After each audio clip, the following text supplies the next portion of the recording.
Praise the Lord. सभी को जय मसीह की। मेरा परमेश्वर आप सभी को आशीष दे, आपके जीवन में बहुत ऐद से कार्य करे। हालेलुया। सो पवित्र परमेश्वर की पवित्र और जीवित हजूरी में मैं आप सबका स्वागत करती हूँ। परमेश्वर आप सभी को नमो नाम आशीष दे। हालेलुया। सो आइए, आज बहुत ही ज़्यादा उत्साहित करने वाला और हर एक सवालों के साथ एक छोटे से प्रूफ के साथ मैं आपको वचन सुनाऊंगी कि परमेश्वर ने जगत को बनाया है, उसके बनाई हुई चीज़ों को जब अब इस समय पर कुछ ही साल पहले जो साइंस ने खोजा है कि पृथ्वी कैसे लटकती हुई है, ये आकाशमंडल में कैसे ये लटकी हुई है, और ये समुद्र का जो पानी होता है कभी घटता नहीं ना कभी बढ़ता है, तो फिर ये कैसे क्या होता है, आखिर इसमें क्या लॉजिक है। तो इस चीज़ को साइंटिस्ट ने बाद में रिप्रेजेंट किया है बुक्स में, लेकिन उससे पहले जो कि हज़ारों साल पहले परमेश्वर ने पवित्र शास्त्र में हर एक चीज़ को बाखूबी तरीके से लिख दिया है, जो कि अभी हम बुक्स में उनको पढ़ सकते हैं। मैं बताना चाहती हूँ कि मैं एक स्टूडेंट हूँ, जैसे कि आप लोग जानते, मैं पहले भी बता चुकी हूँ, और हर एक स्टूडेंट ने ज्योग्राफी ज़रूर ही पढ़ी होगी, क्योंकि कंपलसरी है हर एक क्लास में ज्योग्राफी लेकर के हम जब केजी से भी पढ़ते हैं और आगे तक की हमारा सफ़र ज्योग्राफी का होता है। तो मैं बताना चाहती हूँ कि जिन लोगों ने ज्योग्राफी को रीड किया है, स्टडी किया है और अच्छे से उनको ज्योग्राफी के पॉइंट्स आते होंगे, ज्योग्राफी का नॉलेज होगा, तो आज उनके लिए ये वीडियो बहुत ज़्यादा ही महत्वपूर्ण होने वाला है और उनको भी पता चलेगा कि सच में जो चीज़ हम बुक्स में पढ़ते हैं अभी, वो परमेश्वर ने हज़ारों साल पहले बाइबल में इस तरीके से चीज़ों को वर्णन किया हुआ है। तो यहाँ पर मेरे प्रियो, मैं ये बताना चाहती हूँ कि इसका तो साफ साफ मतलब है कि ये पृथ्वी, ये समुद्र, ये संसार और ये पूरा सब कुछ ब्रह्मांड जो परमेश्वर ने बनाया है, वो सब कुछ बनाने वाला कौन है? सिर्फ और सिर्फ मात्र एक जीवित अनुग्रहकारी महान सामर्थी परमेश्वर पिता यीशु नासरी है। हालेलुया। सो आइए अब हम वचन को पढ़ते हैं। पहले मैं एक्सप्लेन कर देती हूँ, उसके बाद में मैं वचन पढ़ूँगी। मैं बताना चाहती हूँ कि जब मैंने ज्योग्राफी पढ़ी, या आपने में जिन लोगों ने ज्योग्राफी पढ़ी होगी, उन्होंने इस चीज़ को जाना होगा कि जो समुद्र में पानी होता है वो किस तरीके से बादल बन कर के बरसता है। तो मैं बताना चाहती हूँ कि जो समुद्र का पानी होता है, उस पानी की जो वाष्प होती है, जो एक कोहरा होता है, वो क्या होता है कि ऊपर आसमान में खींच लिया जाता है, और खींचने के बाद में फिर वो कोहरे में क्या होता है कि वो कोहरे में तब्दील होकर के उसकी ओस की बूंदें, आपने देखा होगा कि जब विंटर के सीज़न में जब बारिश कोहरा होता है, तो कोहरे में क्या होता है कि बहुत ज़्यादा धुआं सा होता है, और क्या होता है कि बारिश की बूंदें भी हल्की हल्की पड़ती रहती हैं।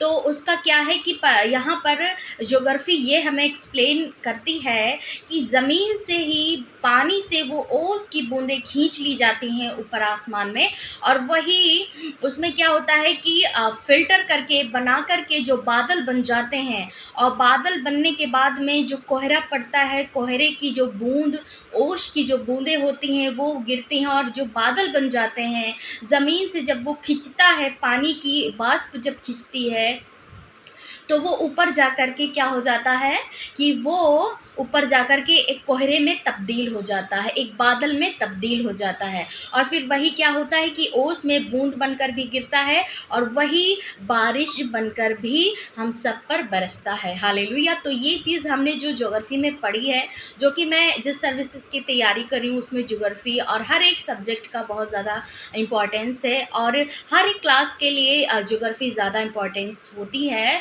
कंपलसरी होती है। सो मैं बताना चाहती हूँ कि जितने लोगों लोगों ने, जितने स्टूडेंट इस वीडियो को वॉच कर रहे हैं, आप जब ज्योग्राफी पढ़ेंगे तो आपको ये चीज़ मिलेगी। आइए अब हम पवित्र शास्त्र से पढ़ करके बताते हैं कि परमेश्वर ने सेम चीज़ जो कि हमारे क्या कहते हैं कि हमारी दुनिया में, जो कि अब साइंटिस्ट ने इस बात को खोज पाया है कि आखिर ये कैसे कोहरा बनता है, कैसे बारिश होती है, कैसे क्या होता है। तो इन चीज़ों को जैसे उन्होंने खोजा है, सेम वही चीज़, सेम टू सेम वही चीज़ क्या है, परमेश्वर ने पवित्र शास्त्र में पहले ही ऐड करके रखी है। और कई सारी ऐसी चीज़ें हैं, मैं आपको अपनी बुक्स के साथ और विद प्रूफ के साथ बताऊंगी कि परमेश्वर ने पहले ही इन चीज़ों को वर्णन पवित्र शास्त्र में किया है, फिर बाद में हमें ये बुक्स में पढ़ने को मिला है। हालेलुया। आइए हम वचन को पढ़ते हैं। तो हम पढ़ेंगे, आप लोग मेरे साथ निकाल लीजिए, आयूब का 36 अध्याय और 27 वचन कहता है, क्योंकि वह तो जल की बूंदें ऊपर को खींच लेता है, वे कोहरे से मेह होकर टपकती हैं, वे ऊंचे ऊंचे बादल उड़ेलता है और मनुष्यों के ऊपर बहुतायत से बरसाता है। हालेलुया। यहाँ पर जैसे मैंने पहले एक ज्योग्राफिकल तरीके से आपको एक्सप्लेन किया, सेम यही वचन कह रहा है। इस वचन का मीन क्या है मेरे प्रियो, मैं बताना चाहती हूँ कि आज इस वचन को मैं इसलिए लेकर के आई हूँ कि आप लोग जान जाएं कि सृष्टि को बनाने वाला, जगत को बनाने वाला परमेश्वर सिर्फ और सिर्फ यीशु मसीह है। हालेलुया। इसीलिए मैंने सोचा कि क्यों ना हम वचन को कुछ और डिफरेंट तरीके से आप लोग के सम्मुख रखें, जो कि आप लोग अच्छी तरीके से इसको समझ सकें। और आप बाइबल में पढ़ें, उसके बाद में आप ज्योग्राफी की एनसीईआरटी भी पढ़ें, आप उसमें हर एक चीज़ को बाखूबी तरीके से पढ़ पाएंगे और समझ पाएंगे, और फिर यही सेम चीज़ परमेश्वर के वचनों में हमें मिलती है। तो यहाँ पर फिर से मैं बता देती हूँ, लिखा है 27 पद में, क्योंकि वह तो जल की बूंदें ऊपर को खींच लेता है। जो नीचे समुद्र का जल होता है या नदियों का जल होता है, कि उसकी जो बूंदें होती हैं, क्या होता है कि ऊपर वो खींच लेता है, ऊपर को खींच लेता है, और फिर वो कन्वर्ट करके क्या होता है कि कोहरे में तब्दील करके ओश की बूंदों में नीचे टपकता है। मतलब यहाँ से वो पानी ही ऊपर जाता है, वो कोहरे में तब्दील होकर के फिर टपकता है, और इसी तरीके से बादल बनते हैं, और बादल बनने के बाद में वो हम सब पर बरस जाता है। हालेलुया। यहाँ पर मेरे प्रियो परमेश्वर का वचन ये कह रहा है कि सब कुछ तो बनाने वाला मैं हूँ, मैंने इस जगत को बनाया, मैंने इस ब्रह्मांड को बनाया, मैंने धरती को, आसमान को, पृथ्वी को बनाया, मनुष्यों की रचना की। फिर क्या ही हम इधर उधर भटके, फिर क्या ही हम किसी की खोज करें, क्योंकि सब कुछ तो परमेश्वर ने हमें पवित्र शास्त्र के जरिए बताया है। हालेलुया। सो परमेश्वर आपको इस वचन के द्वारा बड़ी आशीष दे, मेरा विश्वास है और मेरी कोशिश है कि आप लोगों ने इसको बारीकी से समझा है और जाना है कि परमेश्वर ने कितनी अच्छी और अद्भुत तरीके से बाइबल में, पवित्र शास्त्र में हमें हर एक चीज़ का वर्णन दिया है, और वही चीज़ हमें बुक्स में भी देखने को मिलती हैं। हालेलुया। तो यहाँ तक मतलब जाता है कि 100 आउट ऑफ 100% सब कुछ बनाने वाला परमेश्वर है। हालेलुया। सो सभी को इस वचन के द्वारा बड़ी आशीष मिले, मेरा विश्वास है। आप लोगों ने सुना है, आप उत्साहित हुए, अपने नई बात को जाना है, मेरा विश्वास है। हालेलुया। जो कि अब इस समय में साइंटिस्ट ने ये चीज़ों को खोजा है, और परमेश्वर ने इन चीज़ों को बहुत पहले ही पवित्र शास्त्र के ज़रिए हमें बताया है। हालेलुया। तो आइए हम प्रार्थना करें। धन्यवाद धन्यवाद धन्यवाद करते हैं जीवित अनुग्रहकारी परमेश्वर पिता प्रभु जी, हम आपका धन्यवाद करते प्रभु, आपके नाम की स्तुति और महिमा करते पिता। धन्यवाद करते प्रभु, जैसे आपने परमेश्वर आयूब के जीवन से हमें बताया मेरे प्रभु। 27 पद में लिखा प्रभु कि तू जल की बूंदों को खींच लेता है मेरे परमेश्वर, और कोहरे में तब्दील करके प्रभु वही बादल, वही ओस की बूंदों को परमेश्वर मनुष्य जाति पर बरसाता है। प्रभु हम धन्यवाद करते सुंदर से वर्णन के लिए प्रभु, कि आपने हमें ये बताया, आपने अपने लोगों को ये सिखाया है कि सब कुछ रचने वाला, सब कुछ बनाने वाला, पृथ्वी, संसार, जगत को बनाने वाला मेरे परमेश्वर तू ही है। हालेलुया। तो इस बात के लिए प्रभु मैं धन्यवाद करती हूँ प्रभु। मेरा विश्वास है जितनों ने इस वचन को, इस प्रार्थना को सुना है और सुन रहे हैं प्रभु, उन सब के जीवन में सत्य का आत्मा प्रकट हो यीशु मसीह के नाम में। प्रभु आपका सामर्थ्य इनके जीवन में कार्य करे, आपका पवित्र आत्मा इनके जीवन में कार्य करे प्रभु। हर एक अंधकार की शक्ति अविश्वास का परमेश्वर आत्मा नष्ट हो जाए यीशु मसीह के नाम में। प्रभु आज जितने भाई बहन, छोटे बच्चे, नौजवान, बड़े बुजुर्ग प्रभु बीमार हैं, प्रभु हॉस्पिटल में है, वेंटिलेटर पर है, प्रभु बेड पे है, व्हील चेयर पे है, मेरे प्रभु वो आज़ाद होने पाए यीशु मसीह के नाम में। पिता तेरा वचन कहता है कि निश्चय मैंने तेरे सारे रोगों को सह लिया और सारे दुखों को उठा लिया है। हालेलुया।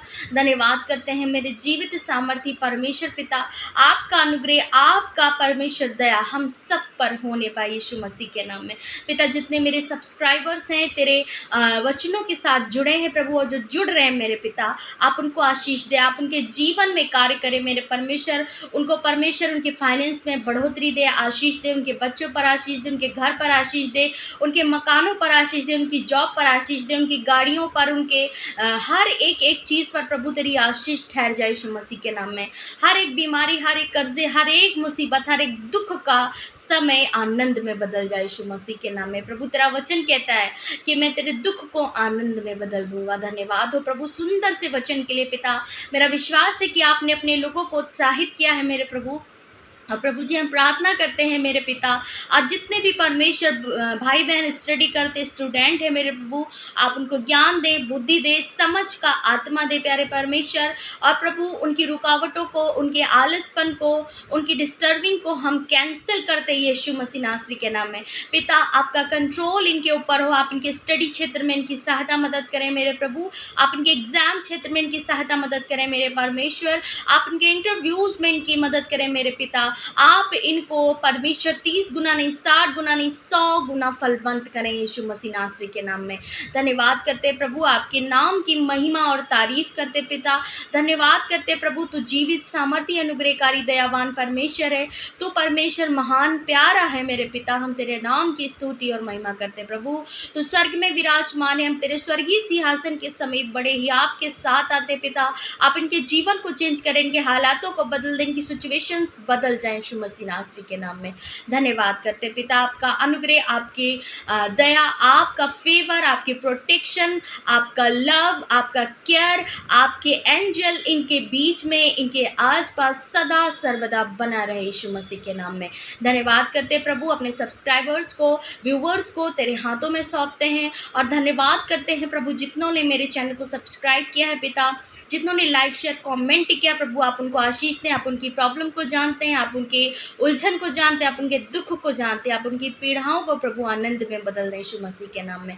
धन्यवाद करते हैं, हर एक डिस्टर्बेंस को उनके जीवन से हम कैंसिल करते हैं, हर एक रोग को उनके जीवन से कैंसिल करते पिता। आपका सामर्थ्य इनके जीवन में कार्य करिए यीशु मसीह नासरी के नाम में। धन्यवाद करते पिता, बड़ी बेदार इनके बीच में आए, इनके जीवन में, इनके रिश्तों में, इनके परिवारों में तेरा मेल मिलाप, तेरा अनुग्रह, तेरी शांति सदा सर्वदा बना रहे यीशु मसीह के नाम में। ईर्ष्या, जलन, घमंड, भेदभाव, व्यभिचार परमेश्वर, चोरी करना, चुगली करना प्रभु, हर एक इन पापों को, अपराध के कामों को मैं नष्ट करती हूँ यीशु मसीह के नाम में। इनके बीच से, इनके हृदयों से, इनके मन से प्रभु हम परमेश्वर कैंसिल करते इन बातों को यीशु मसीह के नाम में। ये दीन हो, नम्र हो, तेरे नाम की महिमा करने वाले बन सके पिता। धन्यवाद करते, सारी महिमा तेरे नाम को देते हैं और धन्यवाद करते तूने प्रार्थना विनती को सुन लिया, उत्तर हाँ और आमीन में दिया, तेरा धन्यवाद हो। धन्यवाद के साथ प्रार्थना यीशु मसीह नासरी के नाम में मांगते, सुन और कबूल कर। आमीन, आमीन और आमीन। सो परमेश्वर आप सभी को इस पावरफुल प्रेयर के साथ और इस वचनों के साथ बड़ा उत्साहित करे, आपके जीवन में कार्य करे। और मेरा विश्वास है कि आप जब इसको सुनेंगे तो छुटकारा पाएंगे, क्योंकि वो महान परमेश्वर, अनुग्रहकारी दयावान परमेश्वर सब कुछ करने में सामर्थ्य है। हालेलुया। आप मेरे लिए भी प्रार्थना करें, क्योंकि आने वाले समय में मेरे एग्ज़ाम्स होने वाले हैं और मैं चाहती हूँ कि मेरे परमेश्वर आप लोग की प्रार्थना को सुने और मेरे जीवन में कार्य करें। हालेलुया। ताकि मैं जो चाहती हूँ, जो बनना चाहती हूँ, वो बनूँ और परमेश्वर के कार्यों में, परमेश्वर के भवन में मैं इस्तेमाल हूँ और परमेश्वर के कार्य को आगे बढ़ाऊँ और परमेश्वर के नाम की महिमा कर सकूँ यीशु मसीह के नाम में। सो परमेश्वर आप सभी को आशीष दे। God bless you. सभी को जय मसीह।